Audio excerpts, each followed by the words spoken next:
La première printemps. Dark pupils rise. A Libra, scales tipped. At eye ends, no increases.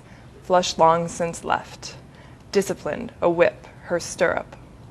Dormant desire buried.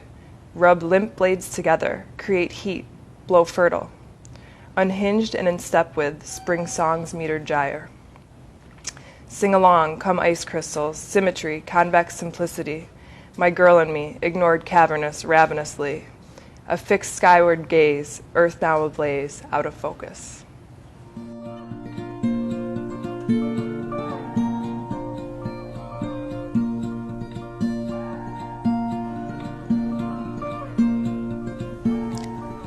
Scorch in a pot of humanity. Wake up, it's morning time. Can't you smell the war going on inside? Bombs imploding outside the window pane where dead bodies reside. The aroma of wealth and riches reeks in the dismal stratum, as the earth regurgitates pain and infinite sorrows. Today we piss away our dreams and pour out liquor for tomorrow, because tonight we die.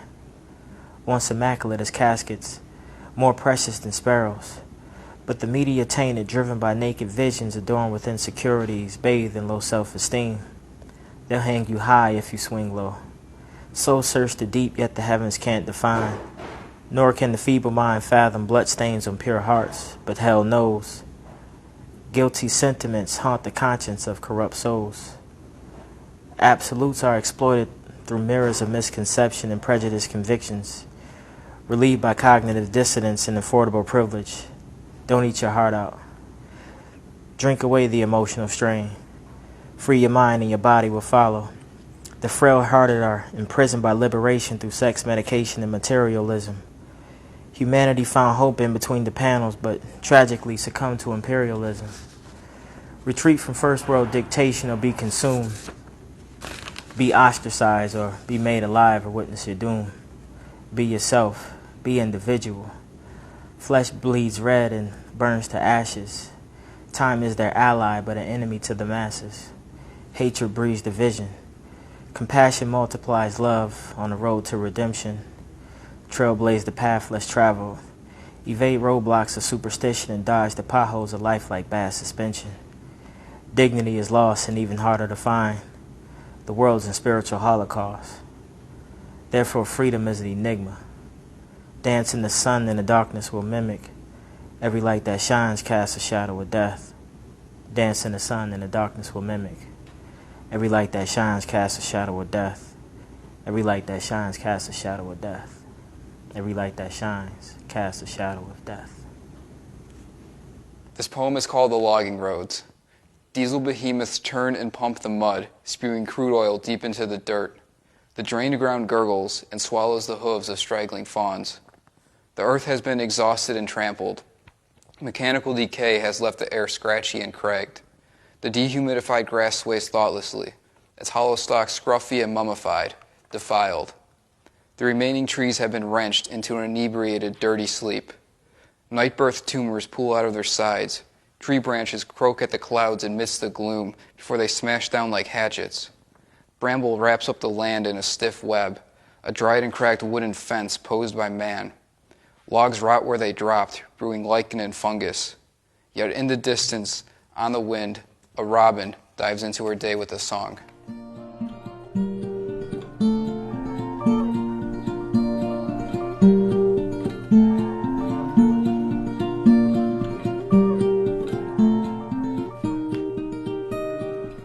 Tarkus.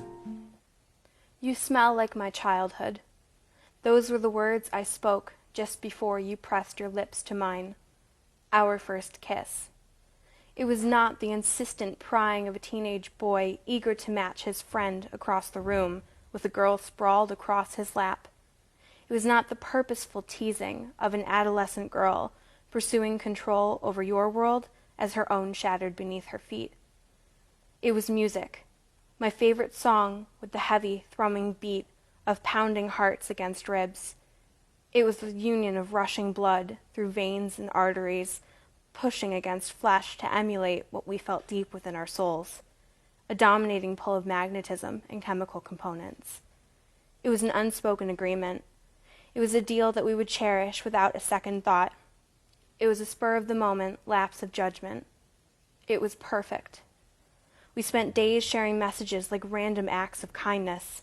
Beautiful mornings and handsome afternoons tore us apart from mandatory responsibilities. We were adult bodies filled with juvenile ambitions. Those nights, you and I shared kisses like secrets on a broken record. Learning the inner workings of each other through external means became a challenge against impatience and poor pacing. Moments paused for us, but time ticked away at the watch on your wrist. We never slept. Those few times we managed to close our eyes from the exhaustion, I found comfort in the solid bone beneath your chin. Pale skin grounded beneath soft black hairs that sprouted like the outstretched fingers we wove together over my barely clothed hip. Time after time, your nails stroked the thick black lines of the image etched into my flesh. The pops of color disappeared behind your tracing fingertips. I jumped at every touch, quivered beneath the caress of ink and bone, sighed as gentle touches turned into firm grips. Smooth lips and soft kisses left me more breathless than hard walls at my back and fear in my heart. I cried at your shoulder. You twisted one messy curl after another around your finger, spread your hand across my scalp, and eased me to your mouth. You never pushed me away. Trembling hands and thighs calmed. Sharp gasps of breath evened. Muscles lost their tension. You stole kisses because you swore I was asleep. I prayed I would never lose you, and I inhaled the smell of my childhood so it would never leave me.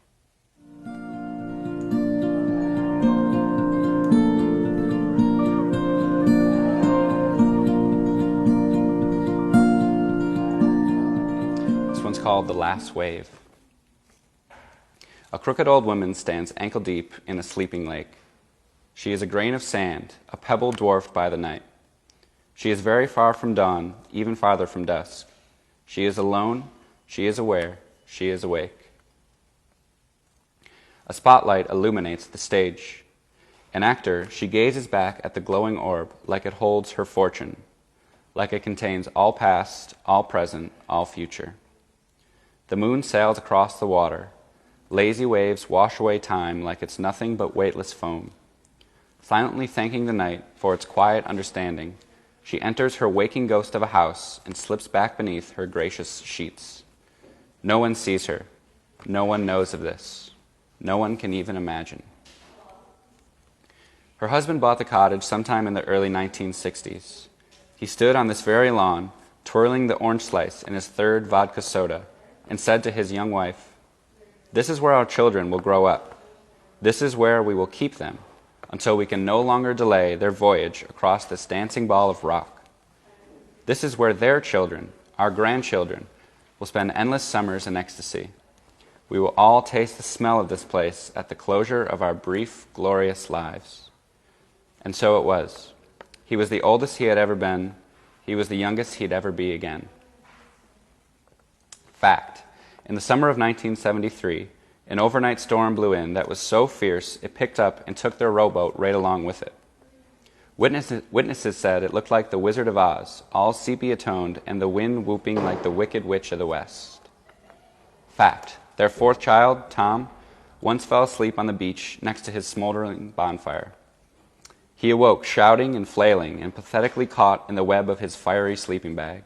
He screamed until his throat was a desert, until his soul was an empty church, until the men in scrubs finished plucking black strips of polyester from his pulpy red legs. Fact. These are memories of this place, but they are not mine. I remember falling asleep to the sound of passing trains. With distance, they sing as soft as lullabies, and I dream of trains grazing the night like those iridescent fish. I remember mornings spent filling gaps in puzzles and smelling the spines of old books. I remember the old park down the street, its rusty slide and creaky swings, touching budding branches with our tiny toes. I remember watching a summer storm make its very dark and conspicuous attack over the lake. The smell of rain dancing on our noses, wind chimes sounding their varied and playful alarms. We gathered scattered cushions and T-shirts, run to collect upturned chairs helpless and forgotten on the beach. The rain comes to life like an orchestra warming up. and we take our window seats. Eventually it slips away to tap on someone else's windows for a while, and we'll run outside to push puddles off the heavy awning, to crack that dark top layer of sand with our slippery heels. All the while, tiny oceans in the street ripple like lovers' whispers. Fact: all the upstairs bedrooms are denoted by color. The blue room has the largest bed and gets the best breeze off the lake. The pink room has the 2 most comfortable beds, but it is an endless, unwelcome overnight sauna in there. The yellow room isn't yellow anymore, but the name still sticks. The green room belongs to the king and queen. It is a sanctuary and a relic. Fact: my grandfather stood on this very lawn sometime in the early 1960s, twirling the lemon wedge in his 4th or 5th gin and tonic, looking out at his infinite backyard. He spoke with a smile to his young wife, "Mary Lou, we're not having any more kids." Fact: they had 3 more kids for a grand total of 7. The law of probability states that at least one of them must have been conceived within the green room's kiwi-colored confines.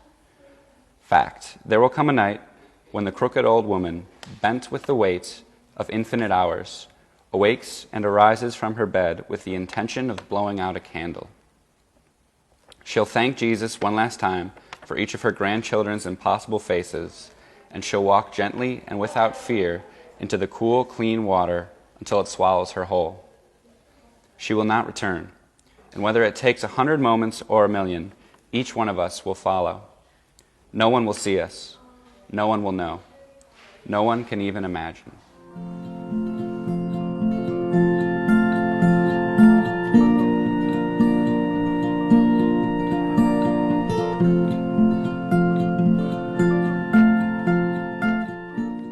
This one is called Stuck. He has the voice of an angel. Wait, I mean a smoker. The way his breath whirs through his teeth like needles are stuck in his throat. With each pull of his cigarette, he exhales a cloud of fixation. He never met my mother, but he licks the side of my neck like he knows my whole family. I don't even like the taste of his whiskey sour, but I've already asked for the rain. This piece is entitled My Reason for Loving You. I love him like children love puddles after a storm. Innocent enough to cradle his heart in the warmth of my bosom, but protected like the glass case the beast kept the enchanted rose in. I love him like the sun loves the moon, in secret. The secrets we share can match the number of stars in the sky, but stay between us because only the sky should know what it is said during an eclipse. My love cannot be described in words because I jumped onto cloud 99 without testing if I will fall through, no parachute. He caught me, and together we floated away to cloud 99. I never knew love could be so sweet, like honey butter melting on a biscuit just coming out the oven, how it melts in your mouth and leaves a warm sensation in your stomach. Lazy Love is my new favorite song because I would love a 9 to 5 laying in bed next to him. A vacation destination has become sleeping on his chest. Loving the idea of love has transformed into loving the feeling of loving someone who loves you back even more. Where a glance can be a conversation and a touch can heal any wound, I am in love like Cupid shot me twice, and even Aphrodite is jealous about the love we share because she cannot understand this type of love.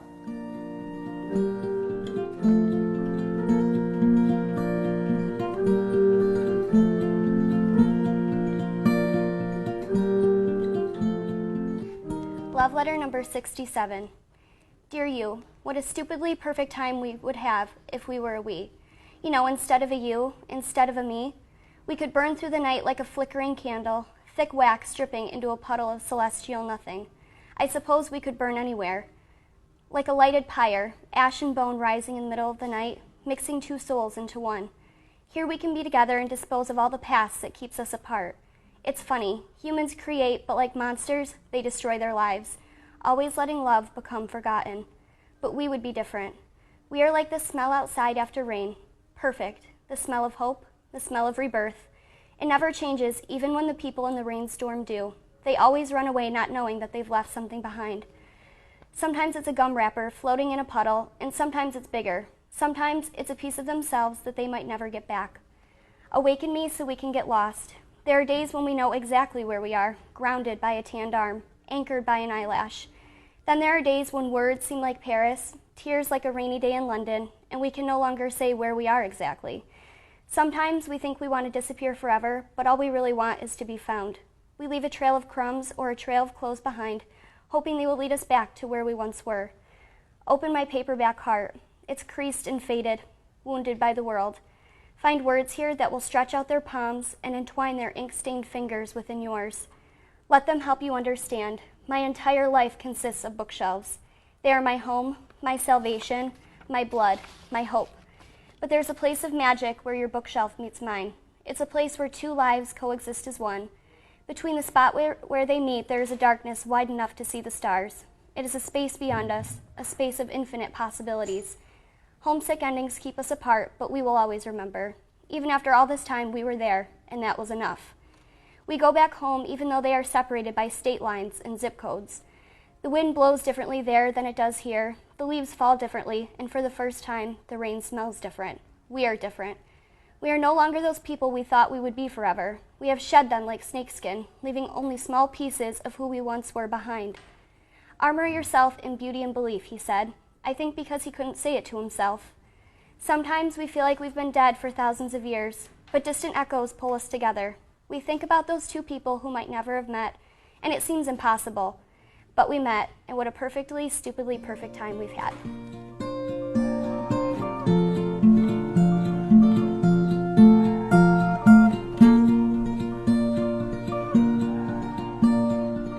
This piece is entitled Crush. When I look at you, I see butter brown eyes, sweet like caramel, freely given like my Sunday morning tides. I'd do anything to see you wink in my direction. You came around when my spirits were down and brought the sunshine like the Messiah's resurrection. And if you are a reflection of me, then I love the way you look so fly. These words are like raindrops falling from the celestial heavenly sky, constant and consistently flowing, tiptoeing to the curvy sandy edges of the Nile rivers of your body's seashore. Girl, I can't ignore that I sense your aura. You're a natural born giver. Now let me deliver this message to you. You're a diamond, you're a jewel. Your sweetness lingers like the permeating scent of gasoline fuel, igniting the fire for my sinful desire. I've got a secret burning crush, and it's on you.